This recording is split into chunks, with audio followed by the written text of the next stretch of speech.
Today's show is brought to you by 3C. Comprehensive Cannabis Consulting helps clients design, build, and optimize their cannabis business from initial assessment and planning through operationalization and ongoing management. To learn more about how their services are tailored to meet the unique goals and objectives of each of their clients, go to 3ccannabis.com. And for a limited time, 3C is giving all MJBulls listeners an additional 10% off their fees just for mentioning that you heard it on the show.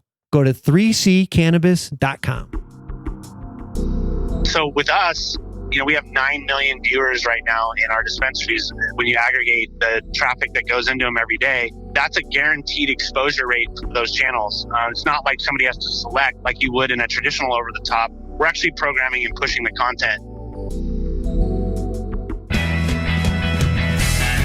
From Bumming It Media, it's the MJBulls podcast, a show about raising cannabis capital.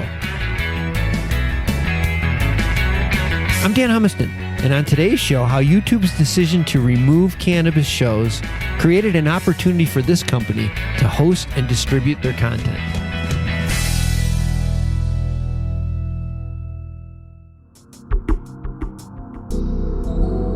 Today, we're continuing our Raising Cannabis Capital series with Danny Keith, CEO of Cannabis Club TV. Danny, thanks for being on the MJBulls podcast. Man, thank you so much. I really appreciate the opportunity. Well, I was really excited when you reached out to me because I listened to you a few months ago on another podcast, Casually Baked. And I'm like, good old Joanna. You guys killed it on that show. But I was thinking to myself, this guy is so ahead of the curve right now. I got to talk to him. And then no, I appreciate that. We saw your guys' stuff and we felt like we had a story to tell and, that's what we want to do. Well, let's jump right into it. Cannabis Club TV, really cool idea. Tell our listeners about it. Bring us up to speed a little bit about what you're doing. Absolutely. Just like any other over-the-top play, we're a cannabis-centric television network. We broadcast a little over 50 different channels of content into 14 different states and almost 200 locations, with the main device being to help educate the consumer, to help build brands, and to help lift sales for the dispensaries, all while packaging cannabis-related content for the customers to enjoy. Yeah.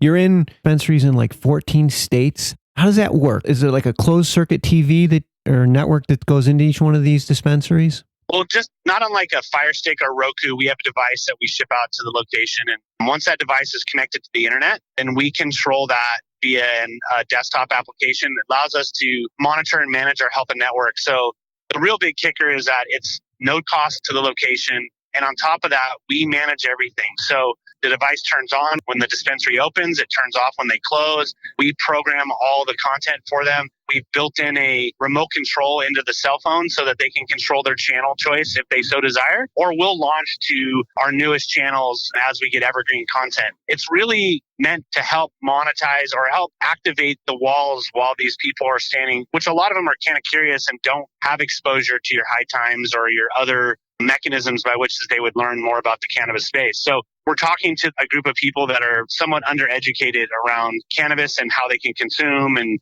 yeah, it's a real easy network for us to set up and run. So you provide the television to go right in the dispensaries and all the mechanical and all the hookup and everything is taken care of. They don't have to do anything. Just like your Comcast or Time Warner, we come out, we set an installation date. There's a little process. We customize every location to their branding. So every broadcast inside of a dispensary is branded with the dispensary's logoing and everything else. And then we set the install, we do the install. And then from that point on, as long as they don't turn off the device, we manage everything for them. And we've had some great testimonials of people as far as like how it's helped them to sell brands, break new brands. Look, we're in a space right now where the kings and queens of brands have not been created. So we get the rare opportunity to help do that. Yeah. Well, I just saw 51 channels. 51 channels. How do you manage to get the content to fill up 51 channels? Well, we are in an alternative space. So there's not a lot of mechanisms or delivery opportunities for this content so that they can monetize. YouTube most recently did a big scrape about 8 months ago where they kicked off a bunch of cannabis related content. A lot of those people weren't making money off YouTube, but they were making money off the exposure that YouTube provided via inline marketing, product promotions, brought to you buys, bumpers, however you want to claim it. So with us, we have 9 million viewers right now in our dispensaries. When you aggregate the traffic that goes into them every day, that's a guaranteed exposure rate for those channels. It's not like somebody has to select like you would in a traditional over the top. we're actually programming and pushing the content. This allowed a lot of these cannabis content manufacturers the opportunity to leg over and not lose their exposure that they were getting through a YouTube or a Vimeo or other areas. And when you really look at it, there's not a lot of areas that you can upload and manage content and create your own network, if you will. And so when YouTube started regulating that, the people came to us. So we do Civilized, Mary Jane, Super Deluxe, Dank City. So we got some pretty heavy hitters, Canna Cribs. Oh, I'd say those are big names. And the best part about it is that you're not producing the content. Other people are producing the content. You're really just a way for the content to get out to the public, which that's just brilliant. We're like a combination of a studio / Comcast. So like NBC Comcast, where we can curate and produce our own content if we want. But really what we do is provide channels for all those people. So Civilized has their own channel. Mary Jane, they have channels actually because they have multiple verticals. And we break it across 14 different categories: entertainment, education, cooking, how to grow, medicinal. Like we break it all out. And we allow those people to monetize their inline channels. Whatever they want to do once the content's given to us, we don't have a preference on. We monetize with interstitial ads in between their play. They do their money making, we do our money making, and everybody gets across the finish line. Yeah. And I think I read on your website that in addition to the dispensaries, you also have an opportunity for people to they can post this stuff right on your website. Absolutely. So our model has always been from the couch to the pocket. So we have a mobile app that we play content through, and we run that with completely ad-free just so we can really generate the users. And on our website, we own our own CDN and CMS delivery. So it's like people can have their content hosted on our website for viewing at no cost. They monetize inline, we monetize around them. So we don't have to worry about dipping in each other's pockets too much. I see. And then the in-dispensary play is kind of the same thing. We are in discussions to move into the home, but it's a little more tricky. You're not guaranteed anybody to watch your content once they're in the home. So our goal is to really build a robust ecosphere in dispensary, mobile, and web, so that when we transfer into the home play, we can bring some of those viewers with us at that time. I want to take a minute to tell everyone about an exciting free opportunity that one of our former guests, Good Harvest Company, is offering retail operators and cannabis brand managers in the adult use market. Good Harvest Company is preparing to launch their platform, which uses customers' buying and shopping behaviors to help brands effectively reach their customers. And for a limited time, Good Harvest Company will offer participating companies free access to their data in return for their feedback. To learn more, go to goodharvest.co. And then on your website, you also have a marketplace. So if people wanted to put their products on your website. Yeah, a lot of brands don't build good websites, don't have the capability of getting credit card processing, and really lack a distribution model. And I took a page, out of my previous life, which was I was in action sports, and I had skateboards.com, and we did drop shipping for over 200 different brands because they just couldn't do it.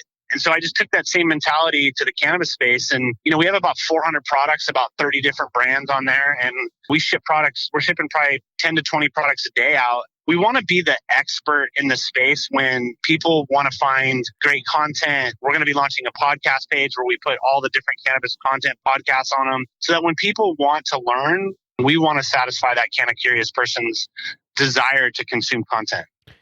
Well, there's certainly a lot of interest out there. I can vouch for that. Now, moving forward, over, say, the next 12 months, what are some of the things that you need to get done over the next 12 months to get where you need to be? So, we're growing pretty quick. We just completed a friends and family round. I'm a big fan of developing the product and getting to revenue before we go for a big raise. And so we're looking probably in the next 2 months, I'd say mid Q2, to go for our Series A, where we'll look to raise minimum $1 million up to $5 million. And we're looking for that to be led by 1 to 2 people. Okay. Friends and family have really helped us get to where we're at. And now we're generating solid 5, if not almost 6 figures worth of revenue on an annual basis. And now we need to expand the footprint. Most recently, distribution platform is in cannabis, but we've just expanded into hydro and head shops on either side of that. So we have a KPI that drives us. We've shown 6 months of steady growth over budget. And, what we're going to do for the next 2 months is tighten up our belts, get everything in line, and then we'll start going to pitch for our Series A.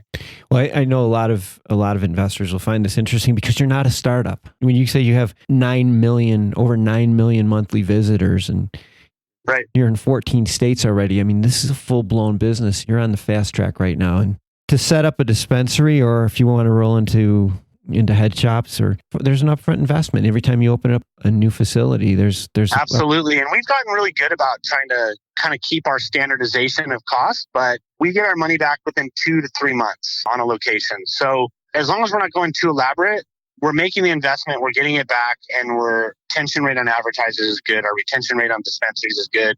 And really it's really the Airbnb model, right? Do all the manual steps you need to do before you automate. Make sure you're delivering not a 5-star, not a 6-star, but an 11-star service, and you can't go wrong. Yeah. Well, we've been speaking with Danny Keith, CEO of Cannabis Club TV, and I'll have all of their information on the MJBulls website, including how you can reach out to Danny if you're interested in participating in their next capital raise. Danny, it was really great to finally meet you. I appreciate you taking the time out of your day to come and talk to us.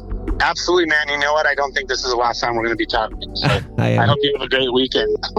Yeah, I'm sure we'll be talking again. I look forward to that, meeting you in person too. So good luck. Thank you. Let me take a second to thank Trevitt Hill for sponsoring today's show. Cannabis investors expect big returns from the companies that they invest in. Unfortunately, not all cannabis investments succeed. Trevitt Hill's management team works with investors to help turn around, or in some cases purchase, their underperforming portfolio companies. To learn more, go to trevitthill.com. Thanks for listening to the MJBulls podcast. To learn more about today's guest or to become a guest, visit our website at MJBulls.com. Today's show was produced by Bumminit Media, with original music composed by Jamie Humiston. I'm Dan Humiston, and you've been listening to the MJBulls podcast.